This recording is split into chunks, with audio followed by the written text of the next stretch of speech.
good evening, and welcome to day number 44.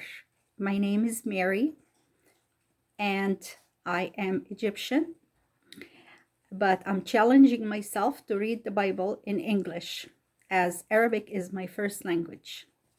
So I hope you'll be patient with me. So today's story is Manna from Heaven. After passing Mara, they came to another pleasant place, where they saw 12 springs of fresh water and a grove of 70 palm trees around them. And there they rested under the cool shade. But soon they were in a hot desert of sand that lies between the waters of Elim and Mount Sinai. And again they were in great trouble, for there was no food for such a large number of people.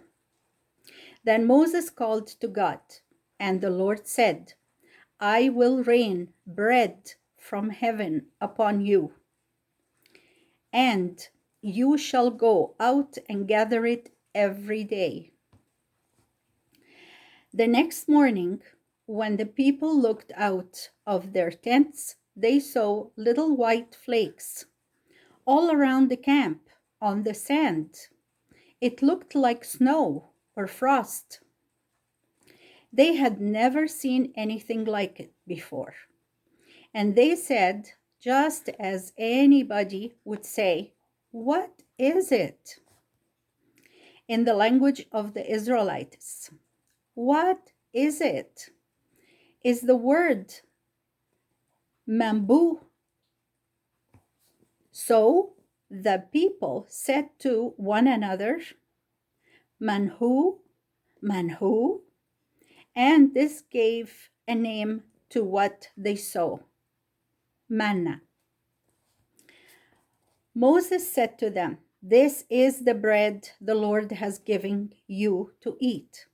Go out and gather it as much as you need, but take only as much as you need for today, for it will not keep.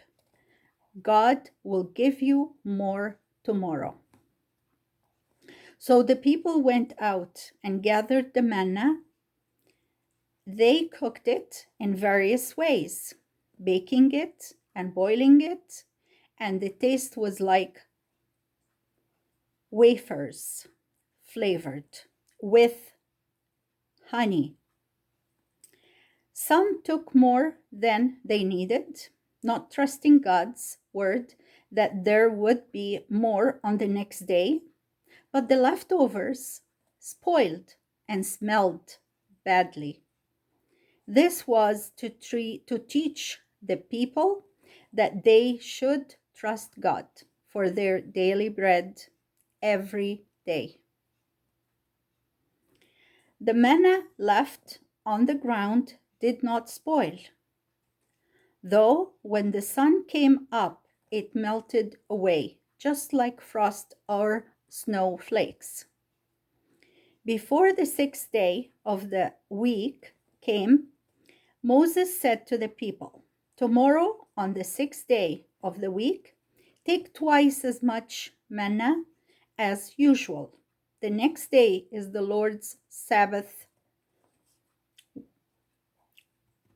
the day of rest, and the manna will not come on that day.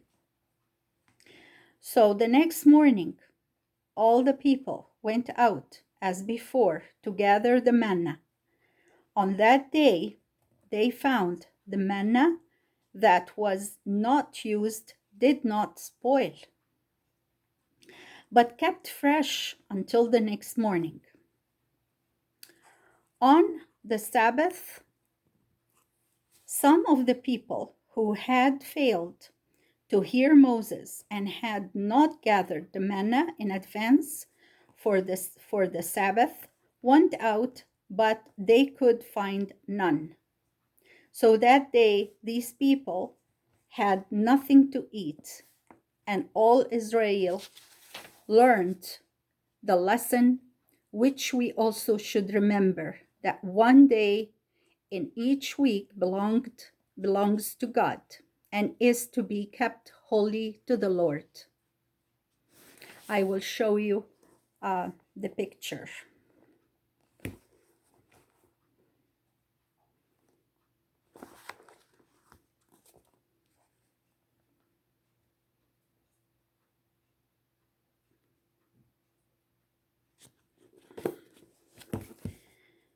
Okay. All the time the Israelites lived in the wilderness, which was 40 years. They ate the manna God gave them day by day. Not until they entered the land of Canaan did the manna cease to fall. Do you remember who it was long after this that said, I am the bread of life? He that cometh to me shall never hunger, and he that believeth on me shall never thirst. See John 6, verses 35. Okay, and that was the word of the Lord. Now we come to the discussion questions. It says, what problem did the Israelites have in the desert? Number 2, what did Moses do about it? Number 3, how did God answer him? Number 4, why did they have to collect manna every day? Number 5, what lessons did God teach his people? Thank you for listening. Enjoy the discussion questions, and we'll see you soon again. May God bless you all. Bye for now.